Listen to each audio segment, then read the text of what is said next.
Hello, my fellow project managers, PMPs in the making. Today, I'm going to show you a free website where you can get tons of hours of PMP prep. On top of that, I'm going to show you how to get back on the horse with your prep. The website, pmp.pmradio.org. It has over 40 hours of PMP exam prep.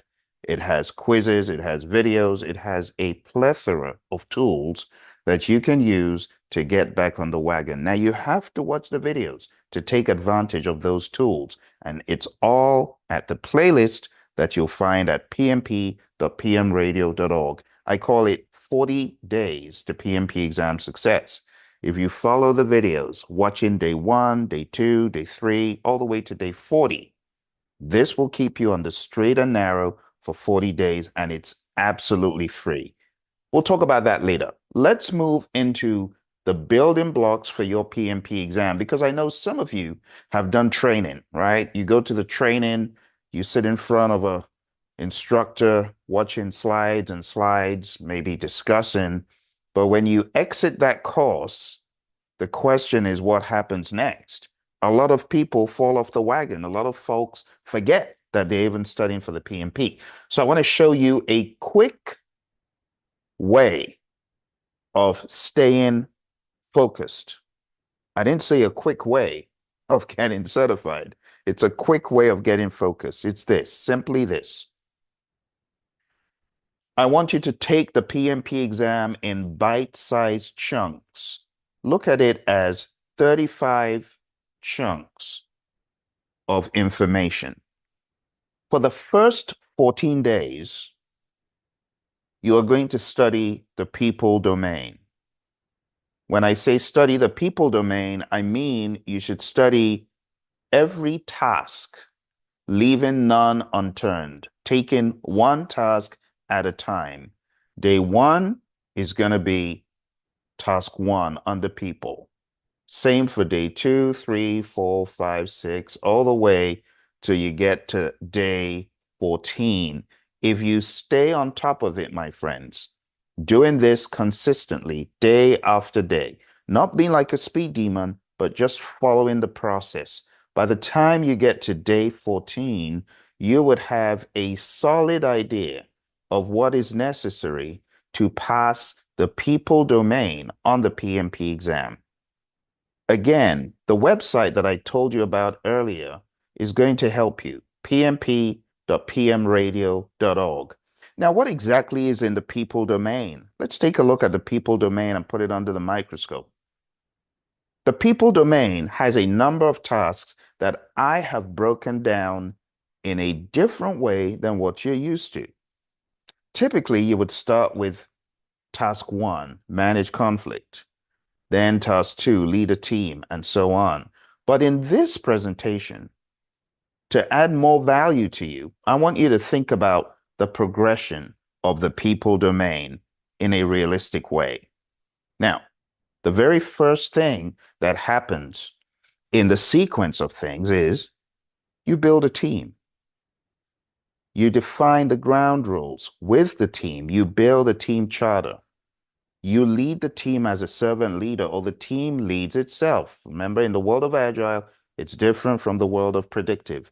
So you need to be thinking both Agile and Predictive to give a hybrid blend, because the exam is heavily hybrid. So you need to be as formidable in Agile as you are in Predictive. You also talk about building a shared understanding as you're leading the team, everyone on the same page, understanding the project, understanding the problems, and you want to ensure that people are adequately trained. You want to mentor relevant stakeholders. It just makes sense to do these things, right? But a lot of people don't remember that the project manager in the world of the PMI is not a baby project manager. This is someone who has the ability to apply resources to the project and is responsible for mentoring, coaching, training, inspiring the team. Okay. We talk about empowerment. You need to have power before you empower, right? So task 4 looks at the project manager as someone who should empower the team, give power to others, delegate within their realm of strength. Now we can talk about managing conflict. We also are big on the idea of virtual teams because that's how everyone works these days. Companies worldwide understand the importance of virtual team members. Task 9, collaborate with stakeholders. Remember, the Agile Manifesto values and principles also apply here. Customer collaboration over contract negotiation. So I want you to be hyper aware of Agile, Agile, even in all of these discussions, not just predictive. Task 7 is all about impediments, obstacles, and blockers. We call them problems in the world of predictive. We use the colorful word impediment in the world of Agile, but an impediment could be an obstacle, something that you can go over, a blocker, something that stops you dead in your tracks, or an impediment that actually just slows you down. It's not that you're not moving, you're still moving, but you're slowed down. So I like the classifications that we bring to light in the world of Agile. We don't really use those words in the world of predictive, but on this exam, you got to be able to roll with all the lingo. They'll throw lingo from Agile, lingo from predictive, a goulash. You can have a mix in a question. So you need to be all over this stuff. Support team performance as a project manager, promote team performance through the application of EI, understanding emotional intelligence, what it means, understanding it by going below the surface level. And I would say go to Wikipedia and take a read for the Myers-Briggs personality type-in section there. And lastly, we have negotiation, negotiate project agreements. But you got to remember customer collaboration over contract negotiation. And that pretty much is the people domain. Now, as you study for the exam, like I said, using pmp.pmradio.org as a compass, you'll go through the days. I have a day for every domain. So the people domain, I have day 1 to 14. The process domain is where we move into day 15. The process domain has got 17 tasks. So the process domain starts off on day 15 and all the way to day 32, right? If you follow the videos, you'll get to day 32. And then you would have covered everything in the process domain. So on day 32, I have a recap of the process domain. The process domain is the domain that a lot of people have difficulty with on the PMP exam. The reason is a lot of individuals who study do not go into the 49 processes, traditional project management that's talked about in Process Groups of Practice Guide, also talked about in previous PMBOK guides, the 6th edition. So today, I want to sensitize you and remind you that again, you got to be thinking agile in the process domain, and you also have got to be thinking predictive as well. You got to be all over the Agile Manifesto, the technical pieces of Agile, such as getting into frameworks, and getting into things such as, Scrum and Kanban and knowing the inner workings of them, why you do what you do within those frameworks. You also need to understand the concept of delivery in Agile, how it's different, right? We deliver in increments in the world of Agile. In predictive, we deliver one time. But the PMI doesn't want you to be a one-trick pony in the world of predictive or just the world of Agile. They are going to combine it into a hybrid goulash on your exam. So you got to be ready to roll either way. Okay. I have broken down this PMP exam content outline in the process domain differently for the sake of this illustration, just to ensure you follow the flow. So what's the first thing you do from a process perspective? It's not to begin executing, right? Because task 1 it draws you into executing with urgency. It says execute projects with the urgency required to deliver business value. And honestly, that's not how it works in the real world. You don't begin executing, you start off determining which methodology, which framework. Is this going to be a completely agile? Is it going to be completely predictive? Or is it going to be a hybrid? So you start off with that idea coming in. You want to understand the methods, the practices based on the project description. Okay. This is even beyond bidding. This is assuming you've won the bid and now you're asking, how do we execute this? Or maybe you're in the organization and a project is put on your desk. You got to understand that this is an agile thing. This is a predictive thing. This is a hybrid thing. Okay. Now, the PMI leans very heavily towards hybrid. And for that question, on task 13, don't be surprised if it combines agile definitions, agile lingo, and predictive lingo. Okay. Task 14 is all about establishing a governance structure. What is governance? The PMI say in the PMBOK 6, governance is a framework within which authority is exercised. So you got to give people a framework. You got to help them understand these are the bounds of your authority. You cannot go outside of this box. So authority needs to be described, defined in a framework, and that's what governance is all about. Task 9 is about integration. You got to integrate all the moving parts of the project. Task 17 is about managing the phases, managing and planning. So it says plan and manage project or phase, closure or transitions. So here you're going to be proactive in thinking, how are we going to close out the phase? How are we going to transition? What are the stage gates or the phase gates, the phase exits, the stage gates, and the phase end reviews, as we call them, or milestones or kill points? All of those are definitions that you should be familiar with because there's a progression moving from one phase to the other. Task 8 is about managing scope, planning and managing scope. So when you think about this, this is very important. I'm going to say this a few times so that you understand what is expected of you. When you approach scope, you got to ask, what are the 1, 2, 3, 4, 5, 6 ways, 6 steps to this task?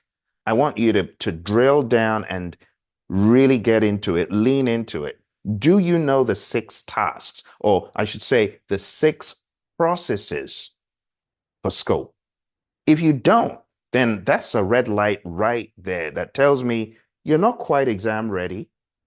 Not everyone who goes into the exam and passes the exam knows every one of the processes, but I want to challenge you to know them. And I want to challenge you to know the why behind them. For example, planning and managing scope. There are 6 things the PMI recommends. Plan scope management, collect requirements, define the scope, create the WBS, validate the scope, and control the scope. And you gotta lean in and know what these mean, know the major outputs you're getting and why. This is gonna help you be bulletproof and not loosey-goosey as you're going in. You gotta be very prescriptive and measured so you can kill this exam. Okay? So when you get to each task, ask the question, which knowledge area does this relate to? What are the processes to do this thing? And in the world of Agile, how do we approach this? Are you following, my friends? Okay? So for task 8, for example, plan and manage scope. You got to take that same model and you got to apply it to the next one. So you're going to ask, how do I do this in the world of Agile? What are the steps to do this discreetly, specifically, intentionally in the world of predictive? Take task 6 again, plan and manage schedule. How do you do this in the world of Agile? Well, think about a framework such as Scrum. It's a time box. So the need for a big old Gantt chart and a long schedule is taken away because we're breaking it down into bite-sized chunks. Now, at the end of the entire episode, you may realize that you did even more scheduling work because you're scheduling in iterations. You're doing sprint planning. You're having a daily scrum. You're moving stuff around within the sprint.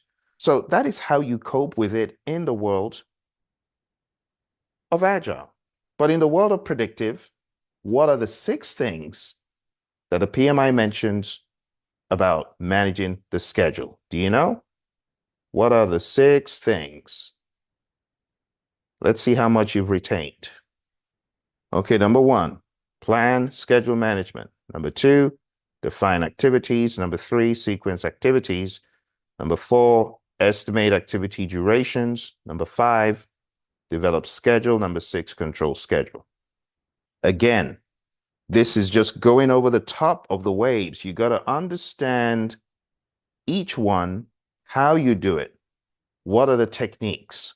What is fast tracking? What is crashing? Why would I rather fast track than crash? What are leads? What are lags? What is slack? What is flow? Stuff you need to know, my friends.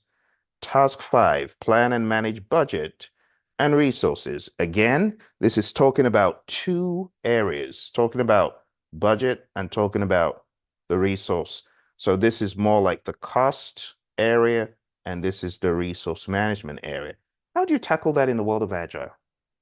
How do you tackle that? Cost from an Agile perspective? What about resource? Well, you budget, but it's a just-in-time budgeting. You've got a high-level budget, but budgeting for the specific sprints is in a just-in-time way.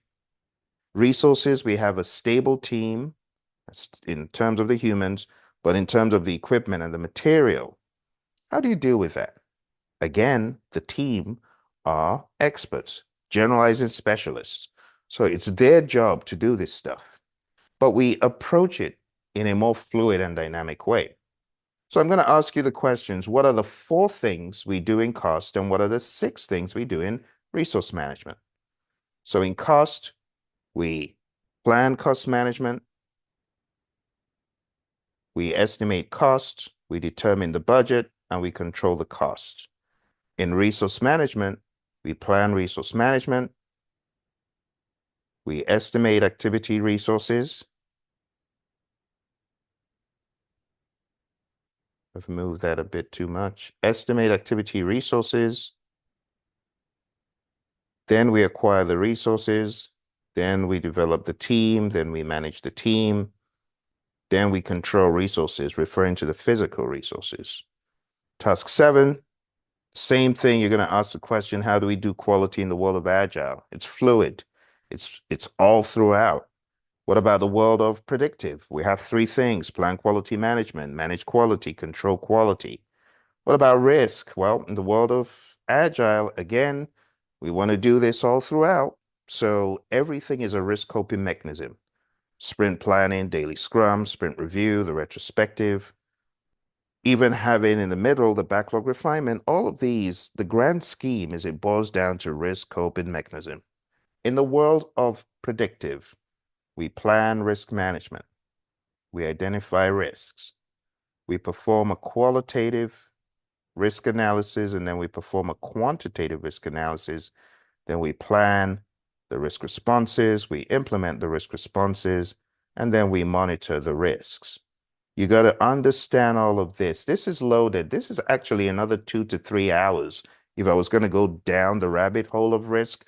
So for those of you who have not done a deep dive into this stuff, I want to recommend that in addition to the pmp.pmradio.org, you might want to go to the tinyurl.com/elite PMP. And then you'll be able to take my online course, which is loaded with all of this depth, because there's just so much I can cover here and on pmp.pmradio.org. So if you really want to go deep as you're studying this stuff with me, going down to the Elite PMP, tinyurl.com/Elite PMP. Okay. Do the same for procurement. From an Agile perspective, we have flexible contracts. From a predictive, we plan procurement management, conduct procurements, and we control procurements. Now we get to task 1, execute the project with urgency required to deliver business value. So now we're talking about executing. Executing, whether you're working with an Agile approach or a predictive approach, pretty much executing is executing. You have to lead. You have to be a servant leader. You have to rally the troops. Okay. The key thing is value. We want to deliver value. We don't just want to do for doing sake. Task 16, ensure knowledge transfer for project continuity. Ensure that everyone knows what's going on. Task 15, manage project issues. This is very similar to the impediment removal stuff we were talking about, but we actually have an issue log, and this is tackled in the direct and manage project work process. Task 10, manage project changes. This is tackled in the perform integrated change control process within the predictive piece. In the Agile piece, Agile is a change coping mechanism. So all throughout an Agile endeavor, we should be doing this on a daily basis. Task 12, manage project artifacts. In the world of Agile, we have certain artifacts. We have product backlogs, or you could say backlogs. We have sprint backlogs or iteration backlogs. We have the potentially shippable increments. Some people would also say the MVP, the most minimum valuable product, the minimum marketable features, and the minimum marketable product. They're all examples of this. You could also argue that in the predictive world, we have the baselines, we have the plans, the subsidiary plans, and the baselines. So when we talk about artifacts, it's not limited to just the 3 in Scrum or the very many in the world of predictive. You can also argue that burn charts in the world of Agile, burn up charts, burn down charts could be looked at as that as well. Task 2, manage communications. In the world of predictive, we plan communications management, we manage communications, and we monitor communications.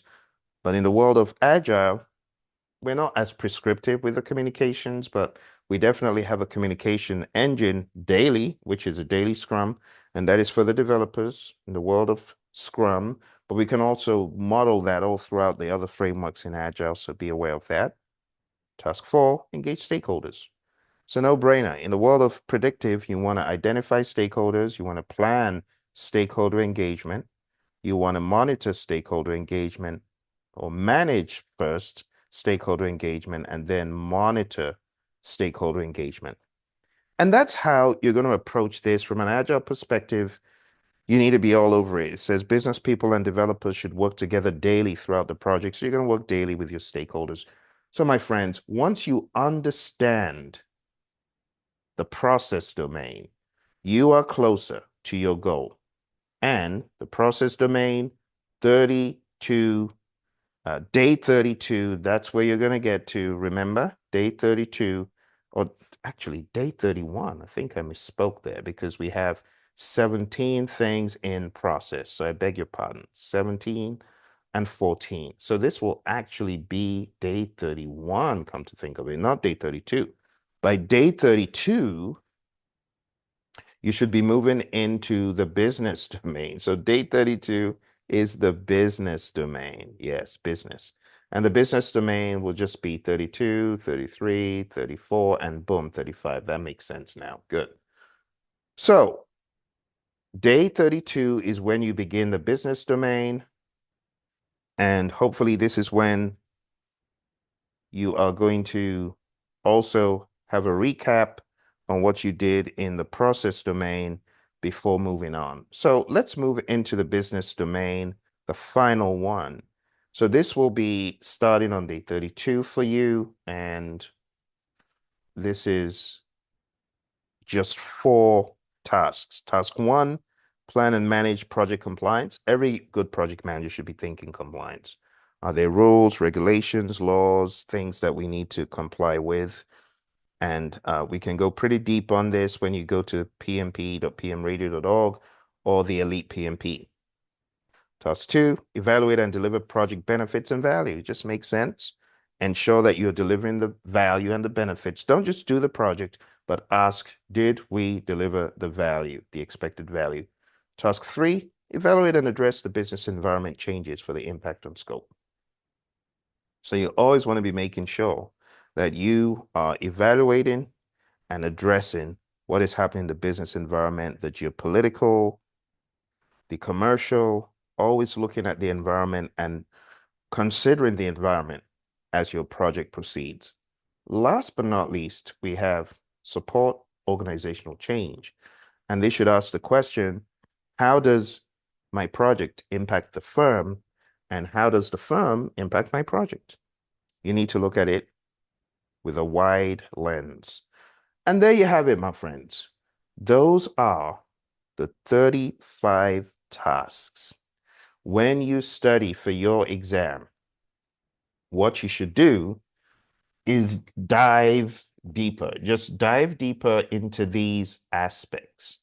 Your exam is not going to be anything other than this stuff. So, for those of you who are every week wondering, what am I going to do? How am I going to study? I don't know what the syllabus is. There's too much to study. Look, this is it. And I have made it very, very simple. If you are looking for a text on this, you can just look for the PMP exam immersion book.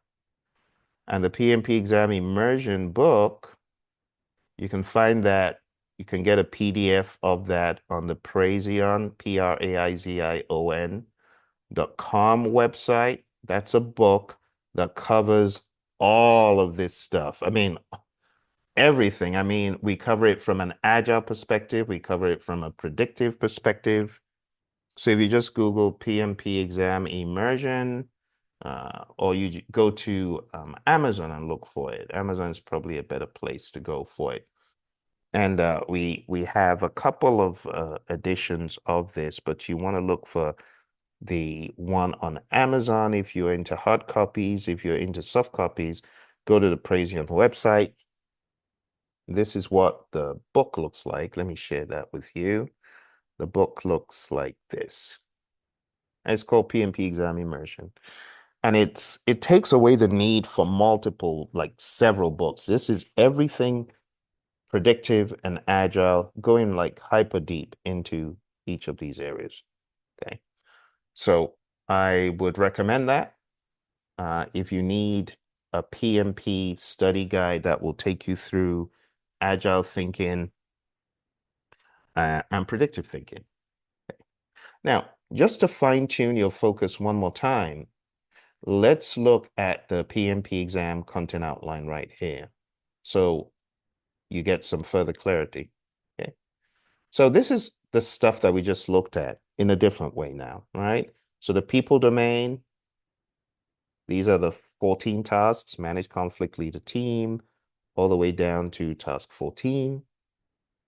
The process domain, we have 17, everything from execute project with urgency all the way down to plan and manage project or phase closure.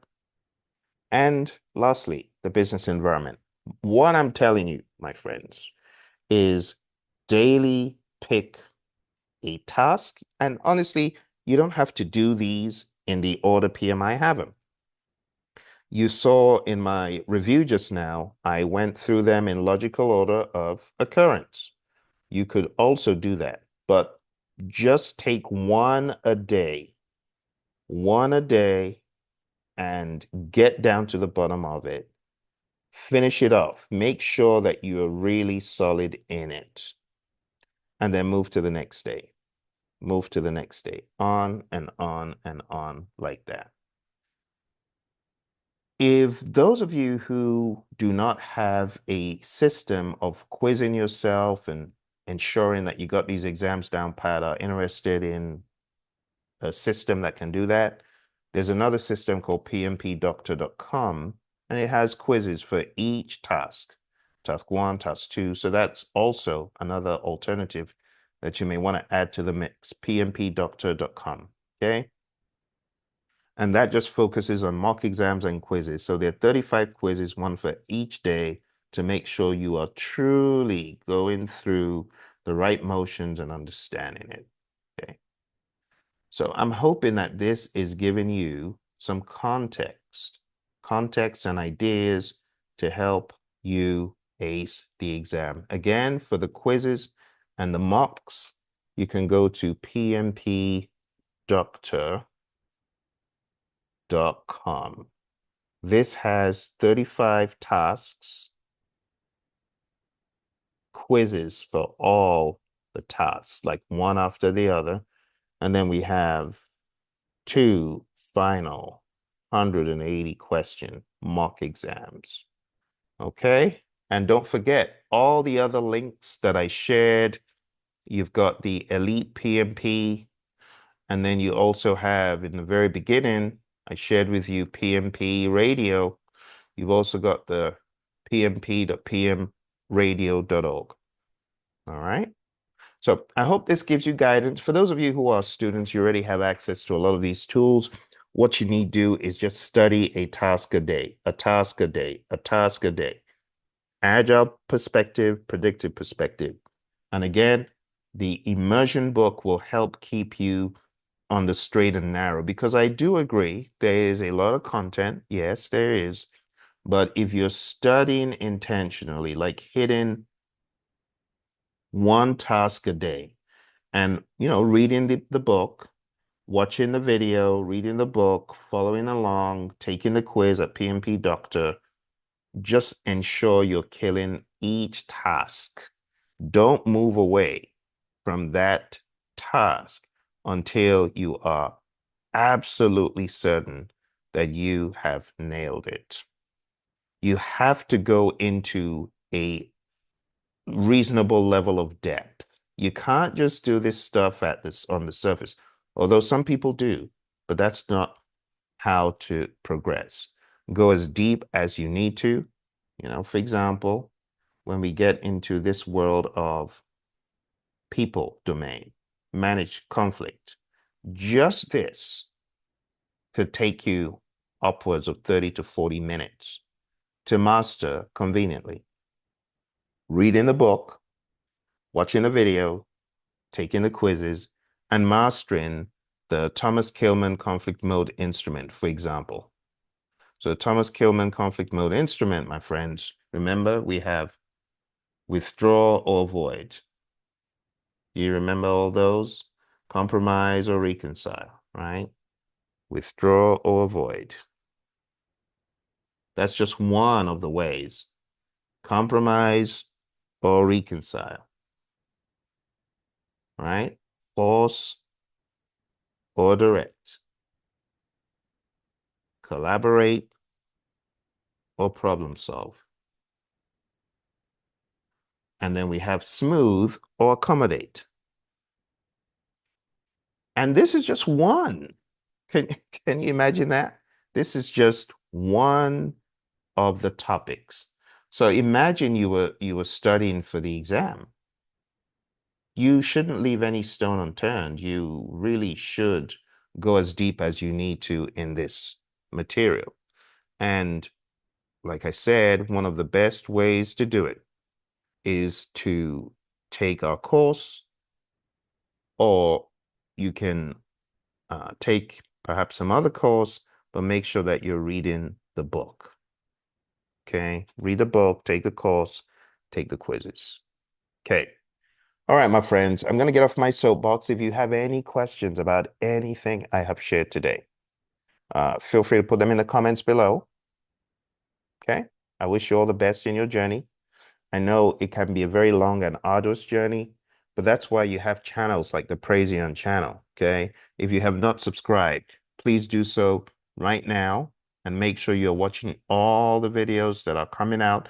Go back to the past 12 months of videos on the Praizion channel and just keep watching and absorb it. Okay. It's very straightforward. Very straightforward. 35 tasks. Okay. Understand each task from an agile, predictive, and hybrid perspective. Take the quizzes at pmpdoctor.com. Go for the Elite PMP training, tinyurl.com/elite PMP. And to top this up and to aggravate your family members, listen to me round the clock. Everywhere you got podcasts, look for your buddy Phil. You want the PMP exam ones? You find me on there. You want to watch the PMP exam radio show? Listen to that round the clock. I'm always putting stuff out there. And you can also listen to 40 days to PMP. When you do eventually become a PMP, you want to watch the Project Leadership podcast. You can find me on that as well. Project Leadership, and then also on Agile Principle, Raw and Uncut. Agile Principle, Raw and Uncut. This is a good one after your PMP to stay in touch and to keep listening to me, okay? I hope that gave you some context, my friends. I know I unpacked a lot of stuff for you today, but I'm hoping this gives you some things to think about. Come back to the video, hit like, subscribe to the channel and revisit this video again. This video has got the blueprint that many, many people have used to ace the exam, okay? But let's boil it down to these following items. Study the 35 tasks, okay? Make sure you also read in the book. So the PMP immersion book, immersion book. Okay.